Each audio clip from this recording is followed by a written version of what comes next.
Fala galera, nós estamos aqui para mais um devocional, onde nós vamos continuar estudando Mateus. Estamos no capítulo 8. Então se você quiser continuar estudando e aprendendo, sendo identificado pela palavra de Deus, se inscreve nesse canal, deixa o seu like, compartilha e bora lá. Versículo 1 diz: Quando Jesus desceu do monte, grandes multidões o seguiram, e eis que um leproso aproximou-se e o adorou, dizendo: Senhor, se quiser, pode me purificar. Jesus, estendendo a mão, tocou nele, dizendo: Quero sim, fique limpo. E no mesmo instante, ele ficou limpo da sua lepra. Então Jesus lhe disse: Olhe, não conte isso a ninguém, mas vá, apresente-se ao sacerdote e faça a oferta que Moisés ordenou, para servir de testemunho ao povo. Tendo Jesus entrado em Cafarnaum, um centurião se aproximou dele, implorando: Senhor, meu servo está na minha casa, de cama, paralítico, sofrendo horrivelmente. Jesus disse: Eu vou lá curá-lo. Mas o centurião respondeu: Senhor, não sou digno de recebê-lo em minha casa, mas apenas mande com uma palavra. Mande com uma palavra aqui, ó, e o meu servo será curado. Porque também eu sou homem sujeito à autoridade. Tenho soldados às minhas ordens, e digo a este: vá, e ele vai, e a outro: venham, e ele vem, e ao meu servo: faça isto, e ele o faz. Ao ouvir isso, Jesus ficou admirado e disse aos que o acompanhavam: Em verdade lhes digo que nem mesmo em Israel encontrei fé como esta. Digo a vocês que muitos virão do Oriente e do Ocidente e tomarão lugar à mesa com Abraão, Isaque e Jacó no reino de Deus, no reino dos céus. Mas aqui vamos parar. O centurião não era cristão, porque o centurião era romano, né?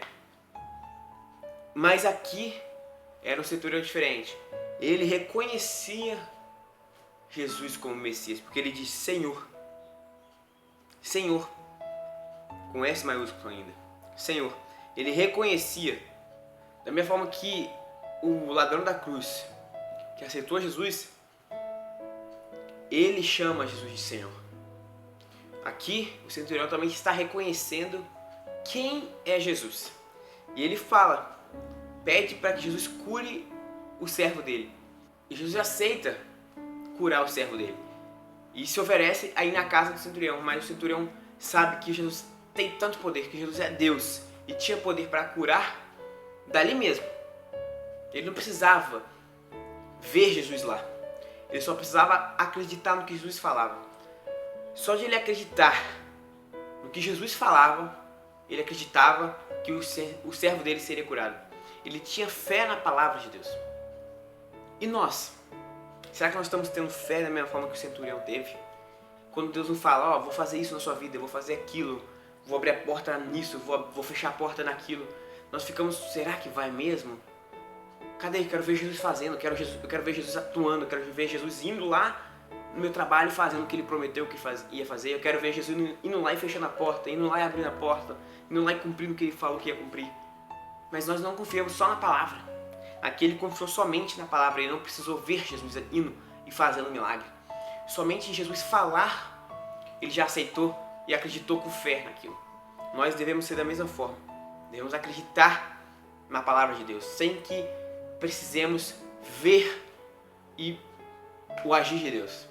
Mas os filhos do reino serão lançados para fora, nas trevas. Ali haverá choro e ranger de dentes.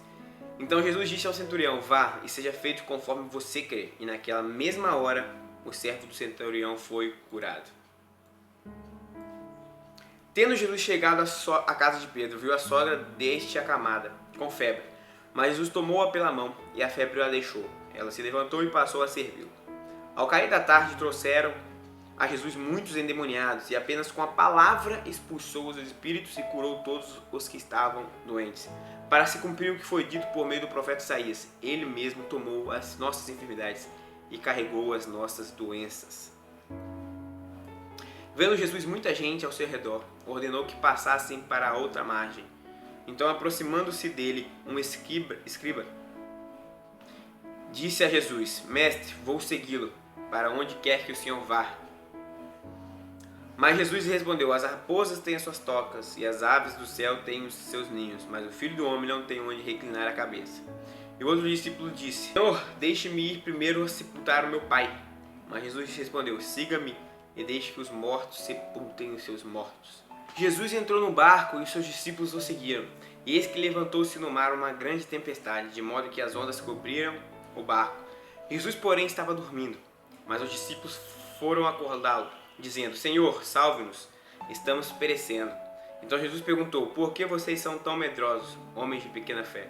E levantando-se, repreendeu os ventos e o mar, e tudo ficou calmo. E aqueles homens ficaram admirados, dizendo: Quem é este, que até os ventos e o mar lhe obedecem?